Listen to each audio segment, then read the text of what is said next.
Omelet has a very special guest this morning, and you wouldn't know it by looking at him. He started off with a $50 purchase of a popcorn machine, which he put in a movie theater, and ended up making so much business that the man who owned the theater bought the popcorn machine for him. Well, later on in his career, he bought that machine back.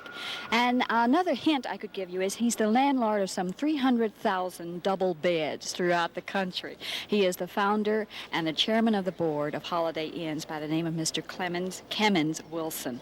And you certainly have a manner nobody would suspect that you were the chairman of the board and the founder of Holiday Inns. Well, thank you, Faith. I'm just a little bit luckier than most people. I'm just plain and simple. Always have been and always will be. How did you get the idea for the motel industry you've built? I made a trip with my wife and 5 children, and everywhere we went, we could get a pretty good room with 2 double beds, but the price of that room was $8. And then they charged $2 a piece extra for each child. So my $8 room became $18. And I said, this is not fair. People should be encouraged to travel with their children. And I said to my wife, we're going home and we're going to build a chain, and we're not going to make any charge for children as long as they stay in the room with their parents. So that's really what started Holiday Inn. Well, why is it no one else had developed it first? Or was it just a matter of time? Why was it had not come about before? Oh, there were many motels that had been built at that time. Most of them were small. The first one I built was 120 rooms, which was pretty big back in those days. And we started out with many features that we thought were necessary that I found when I made this trip with my children. Things like a lot of the motels did not have swimming pools, and we found out that most of them didn't have babysitters that they could call in for you, and all the things that we saw we wanted, then we put into our Holiday Inns. Now, yours is basically a franchise system. How do you know, or how do you keep control over how someone is maintaining a Holiday Inn, since they use your name and your symbol and everything? Faith, at the present time, we've got 1,525 Holiday Inns. And the parent company, which I had, owns roughly 300 of these. The 1,225 are owned by franchise holders. Mm-hmm. These people buy a franchise from us. They pay us $100 a room for the franchise fee, and then they pay us 3% of the gross room sales and other fees for advertising and things like this. Now, what if they aren't maintaining it properly? We have 44 inspectors, full-time inspectors, that travel continuously. And they inspect every Holiday Inn at least 4 times each year. And if they do not keep it up to standard, it's our name. We have the right to cancel them out and take the name away from them. Mm-hmm. We cannot take the building, but we can take our name away. The name. And from what I read, there's a very small percentage of those that have had that happen to them. Very few, not more than a half a dozen anyway. You have made comments that you don't see much hope for inner city development because of the high rate of violence and deterioration. Is this true? And you are spreading out abroad now with your Holiday Inns? Well, we started out on the highways and the expressways, and we tried some of the in-town locations, but we just believe that we belong out on the expressways. We like it much better, and we are just getting started in Europe and Asia and South Africa and most everywhere now. Did you recently take a trip to Russia? I did. I made a trip last July to Russia. I went with Dr. Armand Hammer, who's chairman of Occidental Petroleum Company, and it's his idea that he may be able to build a World Trade Center in Russia where anyone that wants to sell something to the Russians could display it. And on top of that, we hope to build a Holiday Inn. In the meantime, there, or on the side. Right on the same piece of ground, where you ride the same elevator even. Oh. You have said that you can get by with 5 hours of sleep a night. How do you manage to, you're what, 60? Is that correct? Exactly 60. You've been doing your homework. How do you keep up your energy? Oh, I've been blessed with wonderful health, and I play tennis, and I enjoy life, I enjoy people, I enjoy meeting people and getting around and seeing the world. So, and you don't get overtired. Well, you keep active with the tennis. You know, I'm the greatest guy in the world. If you don't keep me talking, I'll go to sleep. Well, I read that. I take all kinds of naps. And they give you a lot of lots of energy to keep on going. You said earlier that your basic lifestyle is fairly simple, that you haven't changed your basic way of living. You've been married for how many years? I've been married for 31 years. And lived in the same home for 26? That's right. Well, we lived lived next door to this home Well, the other that's years. not too much of a move, but That's right. basically you've We kept couldn't afford a moving van, so we had to move next door. your tastes are pretty much quiet and Oh, I like the simple things in life. I love my family. We've got a very close family. I have 5 children. All my 5 children are now married. And if I could have picked out the children they picked out, I couldn't have done as good a job for them. Do you think anyone else could have done what you have done? Do you believe in that? Oh, certainly, Can certainly. start And off people will do much better than I've done as the years come along.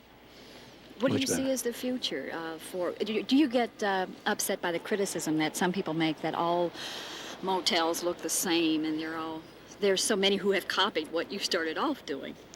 Well, you know, all of our motels look basically alike, but we have many, many different kinds. The one thing that we've insisted upon is the standard size, minimum size room that we have. You see, all of our rooms have got double beds. We have never allowed anyone to have a single bed in any Holiday Inn. We feel like that you can take care of 4 people in 2 beds just almost as cheap as you can take care of 2 people. And double beds cost very little more than single beds, and we just believe in double beds. Also, I gathered from this article in Time that you are really the boss. You're not just in name only, that last decisions they always come to you. Is this true, that you really Well, have the last say-so? I would say yes. And you know, I've been accused of many things, but never of indecision. Once you make up your mind, you don't hesitate. No, you've got to believe in yourself. You've got to have faith. What were your comments today to young people that perhaps are not as self-assured as you are, to have more faith in themselves? Oh, I told them several basic things. I told them that they ought to sell their wristwatch and buy an alarm clock, for one thing. I told them never to worry, because half of the things you worry about never happen, and the other half are going to happen anyway, so why should you worry? And if you'll just go out and take things as they come. And another thing I told them, that don't be afraid to take a chance.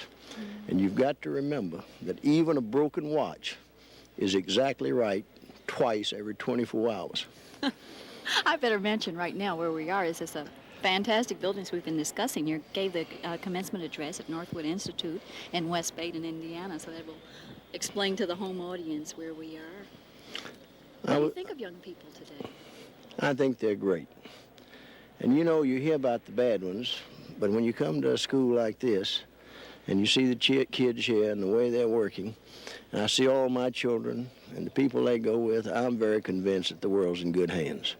This is a question that's sort of silly, but it's not to you and to people in motel business. It's the amount of thievery that goes on, the things that people pick up. Is that an enormous amount of your budget? No, not an enormous amount, and a lot of things we want them to take. We like for you to take the ashtray home because it's got the Holiday Inn sign on it.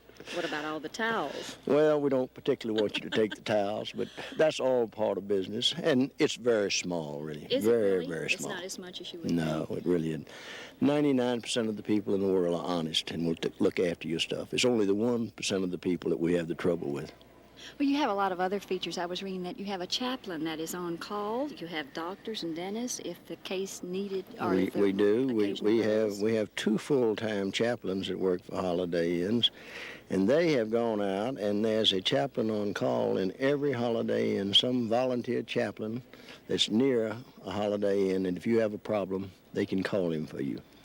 You know, one thing I want to tell you about, too, is talking about we're at Northwood here, but we've got a beautiful new school in Memphis. We call it Holiday Inn University. We just spent $5 million building this university, and we will train more than 5,000 people in this university this year.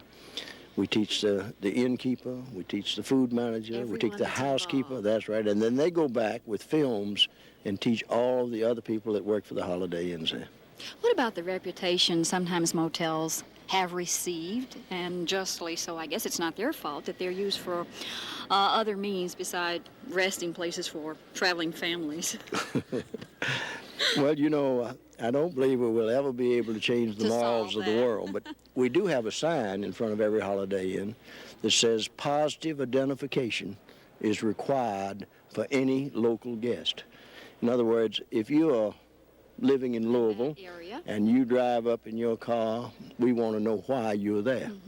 And we will not accept a local call unless we know who they are. Well, you're a very genteel man, and we really appreciate your talking to us today, Mr. Kemmons Wilson, chairman of the board and the founder of Holiday Inns. Thank you so much. Thank you very much.